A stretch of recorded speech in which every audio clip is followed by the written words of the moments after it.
വിശപ്പ് ഒരു സിംറ്റം മാത്രമാണ്.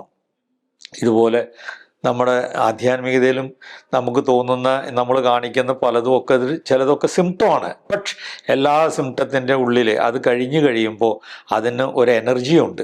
ഭക്ഷണം കഴിച്ചു കഴിഞ്ഞാൽ പിന്നെ എങ്ങനെ എനർജി ആവണമെന്ന് നമുക്കറിയില്ല, പക്ഷേ അത് എനർജിയാണ്. കഴിച്ചില്ലെങ്കിലാണ് ആ വ്യത്യാസം മനസ്സിലാവുക. ഇപ്പം ഞാനൊക്കെ ഇപ്പോഴത്തെ ഈ പ്രായത്തിൽ എനിക്കിപ്പോൾ 75 വയസ്സായി.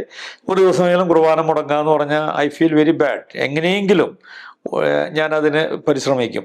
കാരണം എനിക്കതറിയാം, അത് എൻ്റെ ജീവിതത്തിൽ അതില്ലാതിരിക്കരുത്. അവർ കുറച്ച് സമയം പ്രാർത്ഥിക്കുക. ഞാൻ ഈവനിങ്ങിൽ 1 മണിക്കൂർ പോയി ആരാധനയുടെ ഉള്ളിലിരിക്കും, കുറച്ച് നേരം അങ്ങനെ ഇതൊക്കെ പ്രത്യക്ഷത്തിൽ നോക്കുമ്പോൾ ഇതൊരു റൂട്ടിനിമാതിരി തോന്നിയാലും അതിൻ്റെ ഉള്ളിൽ നിന്ന് ഒരു എനർജി, ഒരു ആധ്യാത്മിക എനർജി, സ്പിരിച്വൽ എനർജി നമുക്ക് കിട്ടുന്നുണ്ട്. അത് കിട്ടാതെ വരുമ്പോഴാണ് നമുക്കത് മനസ്സിലാവുക അത് ഉണ്ടായിരുന്നു ഇപ്പം ഇല്ല എന്ന്. നമ്മൾ 10 ദിവസം ഭക്ഷണം കഴിച്ചില്ലെങ്കിൽ നമ്മുടെ എനർജി ചോർന്നു പോകുമ്പോഴാണ് മനസ്സിലാവണം, അയ്യോ ഭക്ഷണം കഴിച്ചില്ലെങ്കിൽ ഞാൻ വീക്കായി പോകുമെന്ന് തിരിച്ചറിയുന്നത് അപ്പോഴാണ്. അതുപോലുള്ളൊരു തിരിച്ചറിവ് ഈ കാര്യത്തിൽ ഉണ്ടാകണം. അപ്പോൾ ഇത് ഞാൻ പറഞ്ഞത് ഫണ്ടമെൻ്റലായിട്ട് ഏറ്റവും ബേസിക് ആയിട്ടുള്ള കാര്യങ്ങളാണ്. എന്നാൽ കുറച്ചും കൂടി നമ്മൾ ആഴത്തിൽ ചിന്തിക്കുമ്പോൾ, ഈ കാലഘട്ടത്തിൽ നമ്മൾ ജീവിക്കുമ്പോൾ നമ്മൾ കുറേ എഡ്യൂക്കേറ്റഡ് ആണ്. ഇന്നത് നമുക്ക് കുറേ കാര്യങ്ങളൊക്കെ നമുക്ക് അറിയാം. നമ്മളുടെ ബേസിക് ഡിസിപ്ലിൻ അറിയാം, സിവിലൈസേഷൻ അറിയാം, മറ്റുള്ളവരോട് എങ്ങനെ പെരുമാറണം എന്നറിയാം. ഇതൊക്കെ ഉണ്ട്, നല്ല കാര്യം, അതൊന്നും തെറ്റല്ല. പക്ഷെ അതിൻ്റെ അടുത്ത സ്റ്റെപ്പാണ് സ്പിരിച്വാലിറ്റി.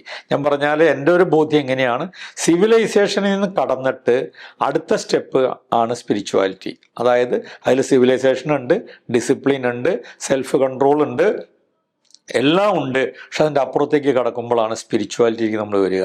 സ്പിരിച്വാലിറ്റിയിലേക്ക് വരുമ്പോഴാണ് ഇപ്പം നമ്മൾ സിവിലൈസേഷൻ എന്ന് പറഞ്ഞാൽ എന്താണ്, മറ്റൊരാളെ ദ്രോഹിക്കരുത്.